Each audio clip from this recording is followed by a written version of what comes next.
Bonjour, c'est Ursula encore. On est le 4 août 2019. Alors, je viens sonner la trompette aujourd'hui encore et je viens nous encourager au fait à nous apprêter. Ne nous lassons pas de nous apprêter, ne nous lassons pas de venir vraiment dans cette communion-là avec le Seigneur à tout moment, à tous les jours, tant que nous pouvons couper dans nos distractions, dans toutes sortes de choses qui nous éloignent de notre Seigneur, tant que nous pouvons couper, coupons et venons nous retrouver dans la présence divine.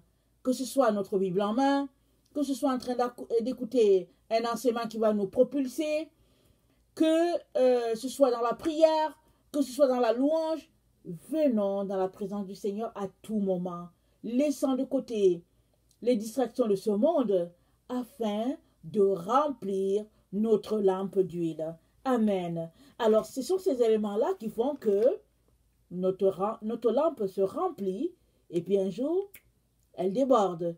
Et on se retrouve vraiment dans un état d'extase extraordinaire parce que justement, l'Esprit de Dieu en nous a débordé et puis nous a remplis d'une façon extraordinaire. Amen. Alors, je viens parler aujourd'hui encore de l'arbre de vie. Amen. Alors, je viens parler de consommer l'arbre de vie. C'est consommer notre union avec Jésus-Christ. Amen. Alors, ce n'est pas quelque chose de nouveau. Amen. Parce que Jésus-Christ l'a dit depuis longtemps. Et c'est dans les Écritures. Mais au fait, souvent nous sommes aveuglés, on ne voit pas. Et là, bon, mes yeux se sont ouverts à une vérité qui est là depuis toujours. Alors, je viens nous entretenir là-dessus. Amen. Alors, dans Matthieu 4, le verset 4, Jésus nous dit une information très très importante. Il nous dit, l'homme ne vivra pas de pain seulement, mais de toute parole qui sortira de la bouche de Dieu. Ça, c'est, je pense, lorsqu'il a été tenté. Amen. Matthieu 4, verset 4. Alors, Matthieu 4, le 1. Alors, Jésus fut emmené par l'Esprit dans le désert pour être tenté par le diable. Après avoir jeûné 40 jours et 40 nuits, il eut faim. Le tentateur s'étant approché lui dit, « Si tu es fils de Dieu, ordonne que ces pierres deviennent des pains. » Jésus répondit, « Il est écrit, l'homme ne vivra pas de pain seulement, mais de toute parole qui sort de la bouche de Dieu. » Amen. L'homme ne vivra pas de pain seulement, mais de toute parole qui sort de la bouche de Dieu. Amen. Et si nous allons dans la Genèse, au moment de la création, quand Dieu a créé l'homme, alors il a dit, une fois que Adam était créé, et puis qu'il était devenu une âme vivante, Dieu a dit, il a dit à l'homme, attendez,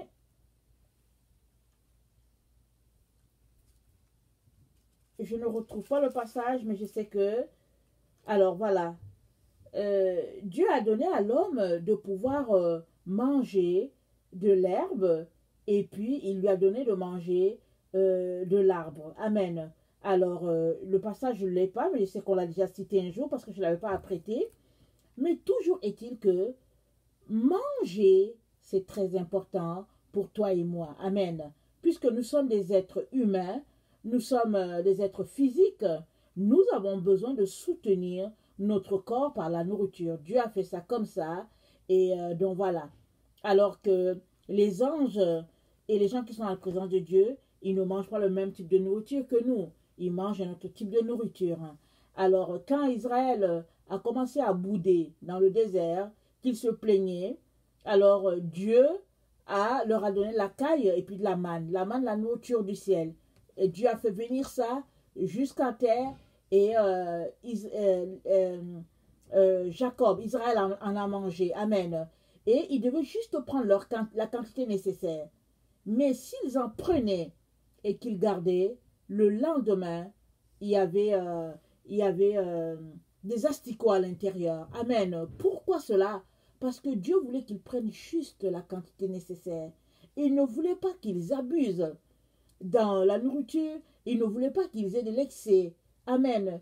Si c'était comme ça que nous nous comportons sur cette terre, c'est sûr qu'il n'y aurait pas d'obèses, on ne manquerait de rien, chacun serait rassasié. Amen. Dieu a dit à Israël, quand tu vas aller chercher la manne, tu prends pour toi selon le nombre que vous êtes dans la maison. Si chez toi vous êtes 20, tu prends la quantité pour 20.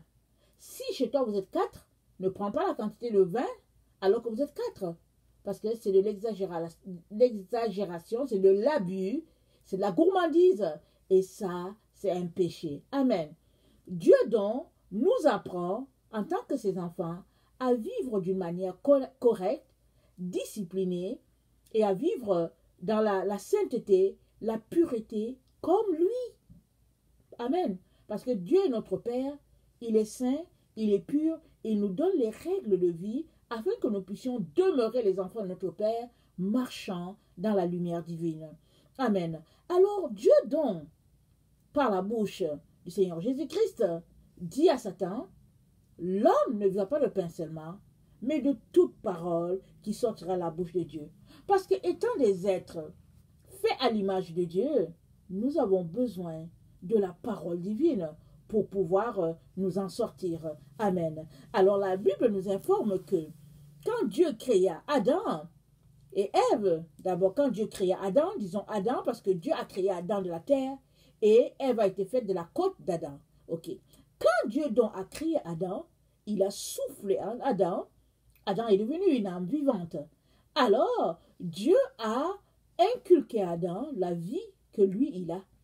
Il a donné à Adam sa vie à lui. Si bien que Adam, au fait, est un, entre guillemets, petit Dieu, fait à l'image de Dieu. Et Dieu l'a appelé à dominer sur cette terre et à vivre dans la sainteté, dans la pureté, dans la gloire divine. Amen. Mais après, on sait tout ce qui est arrivé. Et pour toi et moi, pour sortir de notre état de personnes toujours cantonnées dans la chair, Dieu nous a appelés à vivre selon les Écritures.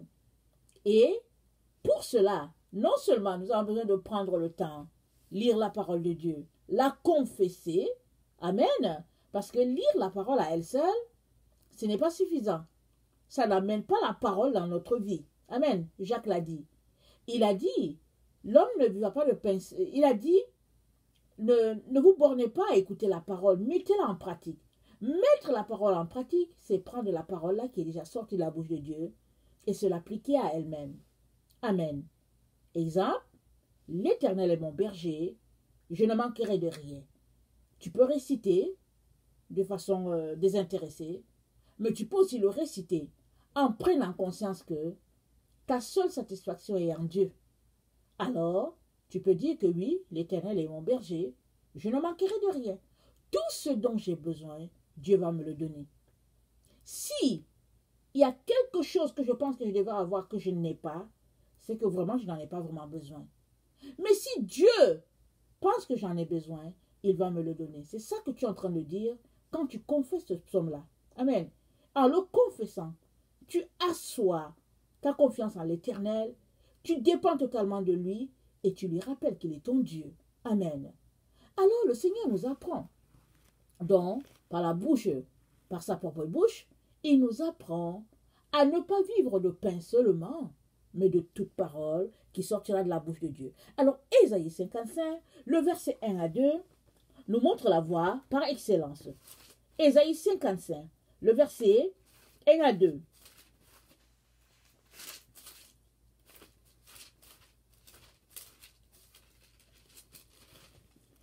Ok. Vous tous qui avez soif, venez aux eaux.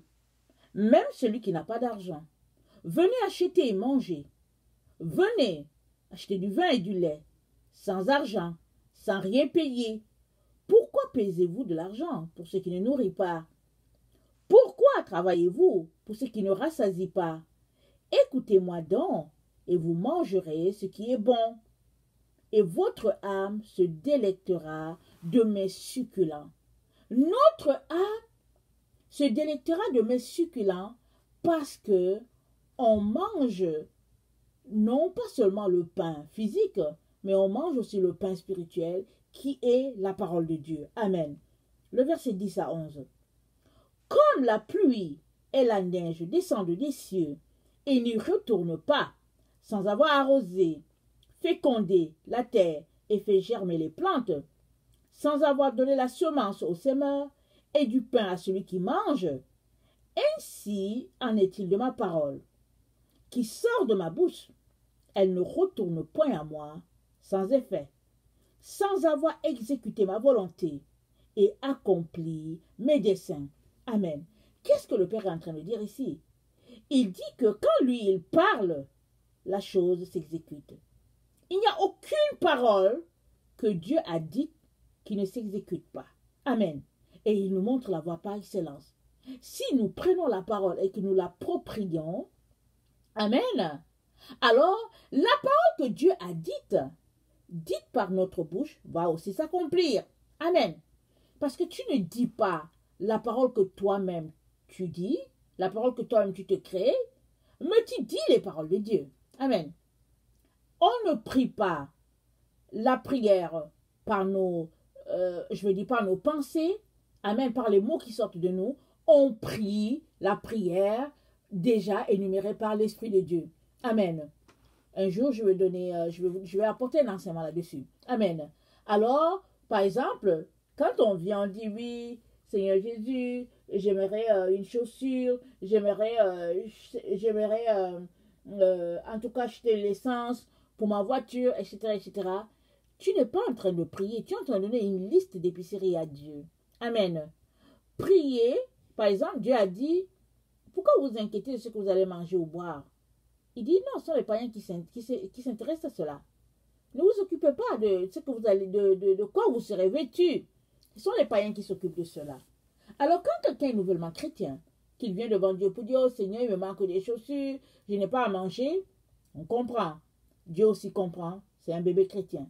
Mais quand tu marches avec le Seigneur, ça fait 20 ans, ça fait 10 ans, et que tu es toujours en train de demander ta nourriture et tout, oh Jésus, je veux ceci, je veux cela, il y a un problème. Amen.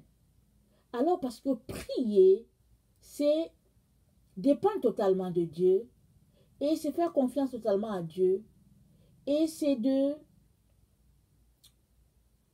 disposer notre cœur à être en parfaite harmonie avec ce que l'Esprit de Dieu a pour nous, et là dans notre cœur, arriver à cette harmonie-là, c'est ça la prière. Alors, et cette prière est liée à l'état de notre âme.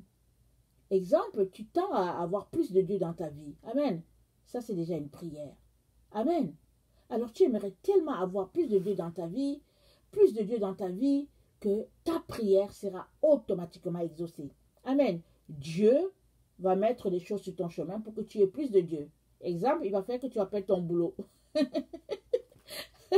Excusez-moi, il va faire que tu appelles ton boulot. Alors, tu comprends rien. Mais parce que Dieu te donne l'occasion de dépendre plus de lui, l'occasion de plus prier, amen, et l'occasion de l'expérimenter davantage. Amen. Parce que on a cette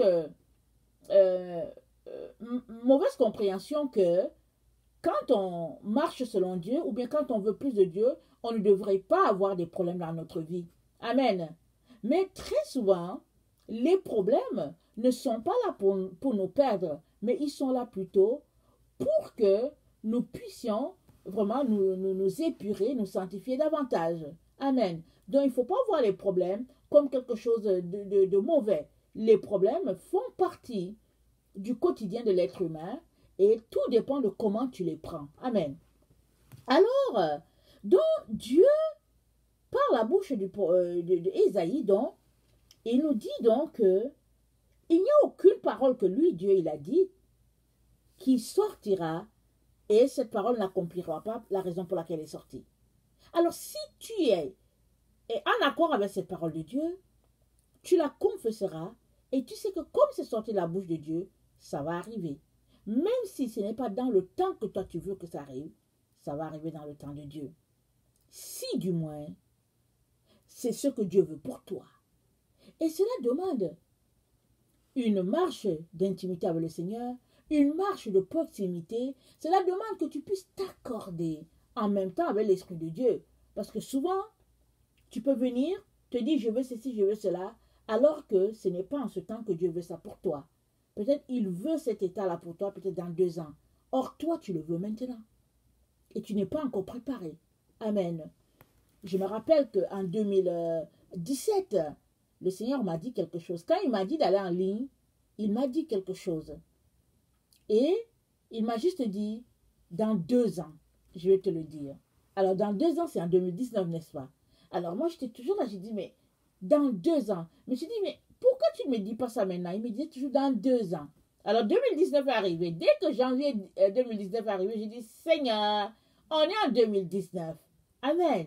Seigneur, on est en 2019. Mais, tenez-vous tranquille. Le Seigneur a tenu à sa promesse. Il m'a dit la raison pour laquelle il m'a dit dans 2 ans. Amen. Je ne vais pas vous la dire, pas maintenant. Mais il m'a dit dans 2 ans. Dans 2 ans. Et vous savez ce qui s'est passé entre 2017 et 2019. Le Seigneur a eu le temps de m'enseigner. Et je vous ai enseigné à chaque fois. Et pendant qu'il m'enseignait, je grandissais dans ma compréhension de lui. Ma compréhension de ses plans pour moi et pour l'humanité. Et à chaque fois, il m'enseignait. Et finalement, quand 2019 est arrivé, j'ai eu la maturité de saisir ce que Dieu voulait que je saisisse parce que je ne l'aurais pas saisi. Exemple, l'enseignement que je suis en train d'apporter sur l'arbre de vie, en tout cas, je ne l'ai pas eu en 2017 parce que je ne vous cache pas que je n'aurais rien compris. Amen.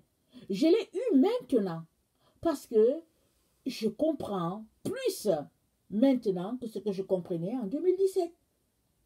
Et c'est comme ça que le Seigneur nous a... c'est comme ça que le Seigneur nous a... Comment on appelle ça? Nous a façonné, nous a fait. Il y a toujours des prérequis. Pardon, il y a toujours une étape avant une autre. Avant que nous puissions être ces êtres parfaits-là, selon le plan divin. Amen.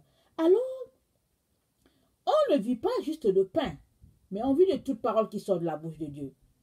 Et quand tu es conscient de cela, tu ôtes de ta vie toutes les distractions afin de vivre dans de la parole de Dieu. Amen. Et vivant de la parole de Dieu, c'est quoi? C'est oui, lire la parole de Dieu, c'est appliquer les 10 commandements à ta vie, c'est marcher dans l'amour selon le Seigneur, c'est se sanctifier, se purifier. Mais aussi, vivre de la parole de Dieu, c'est lire la Bible et saisir saisir la part qui nous concerne dans la parole que nous lisons. Amen. Ce n'est pas tout ce que nous lisons qui s'applique à nous. Amen. Pendant que tu es en train de lire, exemple que tu lis Luc 14. Supposons que tu es en train de lire Luc chapitre 14. Il se pourrait que Luc chapitre 14 là, ce qui te revient à toi, peut-être que c'est le verset 3, 4 et 5. Alors que le verset 8, par exemple, c'est pour quelqu'un d'autre que tu connais, ou bien en tout cas, ça ne te concerne pas. Ou bien, ça ne te concerne pas encore en 2019, mais par exemple, 2020, le verset 8 va te concerner. Exemple. Alors, il nous revient donc de désirer cette marche d'escalier-là pour parvenir à l'état que Dieu veut pour nous. Amen. Alors, Jésus-Christ nous a donné une information importante nous concernant. Je ne sais pas si vous êtes arrêté là-dessus, mais moi, cela m'a frappé aujourd'hui. Pourtant, j'ai longtemps lu ce passage-là. Amen. Alors, allons-y dans Jean 15. Jean 15. On va lire à partir du verset 1. Ok. Je suis le vrai cep, et mon père est le vigneron. Tout sarment qui est en moi et qui ne porte pas de fruits, il le retranche. Et tout sarment qui porte du fruit, il l'émonde, afin qu'il porte encore plus de fruits. Déjà, vous êtes purs, à cause de la parole que je vous ai annoncée. Demeurez en moi, et je demeurerai en vous. Comme le sarment ne peut de lui-même porter du fruit, s'il ne demeure attaché au cep, ainsi vous ne le pouvez pas non plus, si vous ne demeurez en moi. Je suis le cep, vous êtes les sarments. Celui qui demeure en moi et en qui je demeure porte beaucoup de fruits, car sans moi vous ne pouvez rien faire. Si quelqu'un ne demeure pas en moi, il est jeté dehors, comme le sarment, et il sèche. Puis on ramasse les sarments, on les jette au feu et ils brûlent. Si vous demeurez en moi et que mes paroles demeurent en vous, demandez ce que vous voudriez et cela vous sera accordé. Si vous portez beaucoup de fruits, c'est ainsi que mon Père sera glorifié et vous serez mes disciples. Comme le Père m'a aimé, je vous ai aussi aimé, demeurez dans mon amour. Amen. Alors, Jésus-Christ nous informe que, au fait, il est le cep et son Père est le vigneron. Amen. Le vigneron, c'est celui qui cultive, en tout cas, celui qui s'occupe de la plantation. Ok? Il nous informe que Dieu le Père est le vigneron et c'est lui qui coupe les sarments selon qu'ils portent plus de fruits ou pas. Certains, ils émondent et d'autres, ils coupent et puis ils jettent. Amen. Et Jésus-Christ nous recommande de porter plus de fruits. Et il nous donne une information très, très importante. Amen. Il nous dit que nous sommes des arbres. Amen. Et non seulement nous dit-il que nous sommes des arbres, mais il nous dit que nous sommes formés de lui. Lui, Jésus-Christ, est le cep et nous, nous sommes les sarments. Jésus est le tronc. Quand tu regardes l'arbre, le cep, c'est le tronc de l'arbre, tout cela, c'est le cep. Et les sarments, c'est les parties qui portent des branches. Donc, Jésus-Christ est en train de nous dire que nous sommes un avec lui. D'abord, il nous donne l'information que tu es un arbre, je suis un arbre. Amen. Chacun est un arbre. Alléluia, est-ce que tu es content? Amen. Alors, moi, je suis contente. Amen. Non seulement nous sommes des arbres, alléluia, mais chaque arbre que nous sommes sont formés de Jésus comme tronc. Et nous, nous sommes les sarments. Ça veut dire que autant de personnes disent qu'elles ont Jésus dans leur vie, autant il y a d'arbres. Amen. Alors, si Jésus-Christ est le sarment, le cep, comme il l'a dit, et que nous sommes les sarments, alors on devrait porter beaucoup de fruits. Amen. Parce que Jésus a porté beaucoup de fruits. Jésus est la lumière. S'il est le tronc de notre arbre, ça veut dire que sa lumière devrait éclairer toutes les branches que nous sommes. Amen. Alléluia. Maintenant, qu'est-ce qui fait que, par exemple, notre arbre serait moins éclairé, par exemple, que l'autre arbre? Exemple. Si ton arbre à toi est moins éclairé que l'arbre de Pierre, par exemple, c'est tout simplement que, à ton niveau, il y a des choses qui bloquent, qui font que ton arbre n'est pas éclairé, parce que Jésus-Christ est le tronc de l'arbre, et Jésus est la lumière. Et il l'a démontré. Il a mené une vie sans péché sur cette terre. Il a brillé. Sa lampe a brillé. Et il te dit que tu es formé du même arbre que lui, parce que lui, il est le sarment, toi tu es branche. Ah, et alors, il est très important que chacun puisse s'arrêter pour réfléchir. Si donc, je suis un arbre et que tu l'es, et que toi, tu as plus de lumière que moi, ça veut dire que j'ai du travail à faire à mon niveau pour que mon arbre puisse briller et puis puisse éclairer. Parce que mon tronc est déjà la lumière. La seule manière pour que mon arbre ne puisse pas briller, c'est que la lumière qui est le tronc est bloquée à quelque part par de l'obscurité. Amen. Je l'ai déjà dit une fois, quand on applique un peu de lumière sur l'obscurité, c'est l'obscurité qui c'est l'obscurité qui domine. Amen. C'est les ténèbres qui dominent. Si tu prends un peu de blanc, que tu mets ça sur du noir, c'est le noir qu'on va plus voir. Le noir sera plus élevé parce que ton noir est tout petit, ton blanc est tout petit. Mais si ton blanc domine le noir, finalement, ben, on ne verra plus le noir. Amen. Il ne sera pas gris non plus. On ne verra plus ton noir. Alors, c'est à toi et moi de nous remettre en question. C'est à toi et moi de nous arrêter et de dire, qu'est-ce qui fait que notre arbre ne brille pas? Amen. Et Jésus-Christ nous donne l'information que plus nous allons nous séparer de tout ce qui est ténèbres dans nos vies, plus nous allons nous retrouver au stade où nous sommes en train de consommer parfaitement notre union avec le Seigneur. Et c'est cela, consommer l'arbre de vie.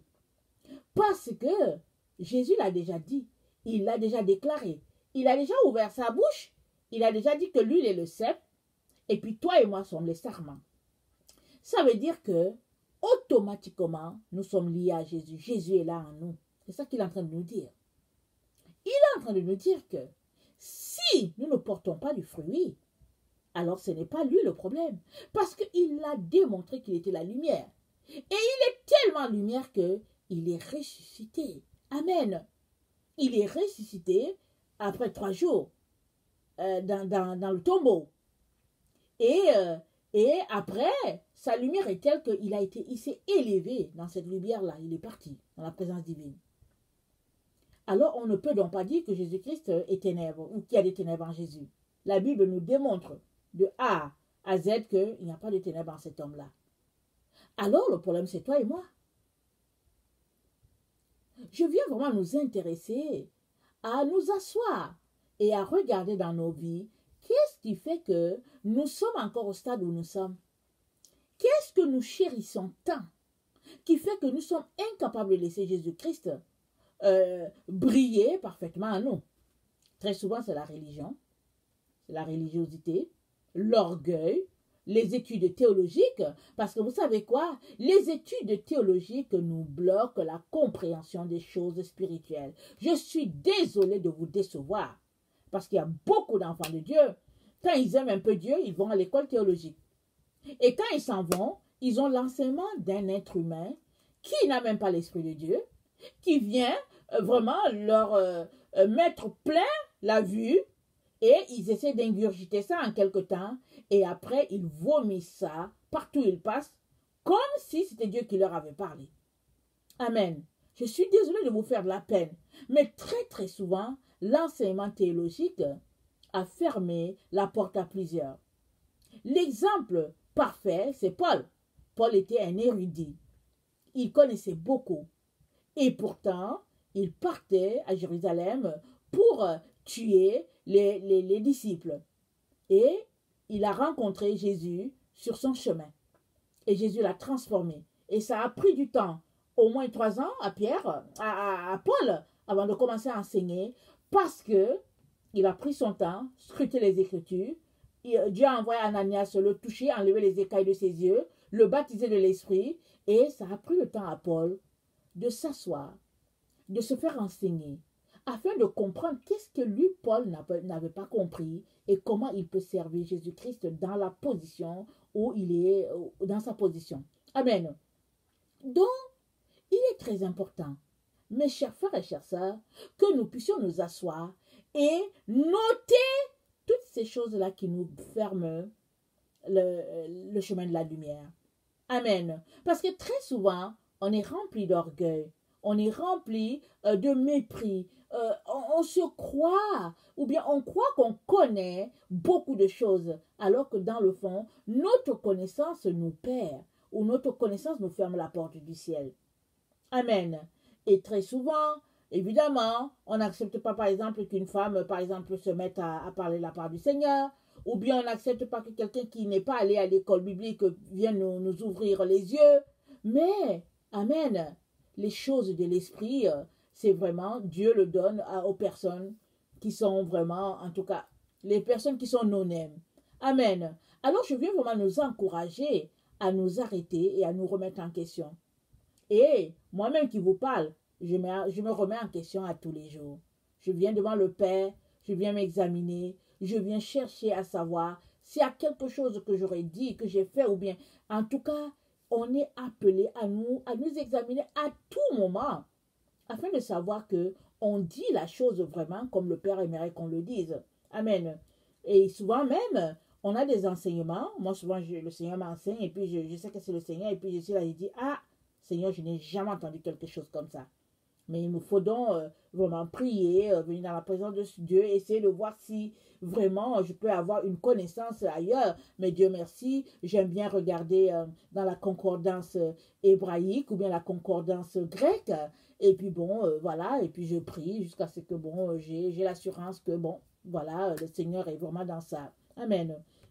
Alors, pour revenir à ce qu'on disait, alors toi et moi sommes des arbres, dont le tronc est Jésus. Et nous, les branches, nous sommes donc appelés à porter la lumière parce que c'est nous qui sommes appelés à porter du fruit. Jésus-Christ, le tronc en nous, vraiment, a tout fait. Il nous donne la sève, il nous donne tout ce dont nous avons besoin pour que nos fruits puissent être vraiment de bonne qualité et pour que nos branches puissent être extraordinaires. Et il dit que si nous portons du fruit, alors le vigneron qui est Dieu, alors le vigneron donc travaille de manière encore à couper pour qu'on produise plus de fruits.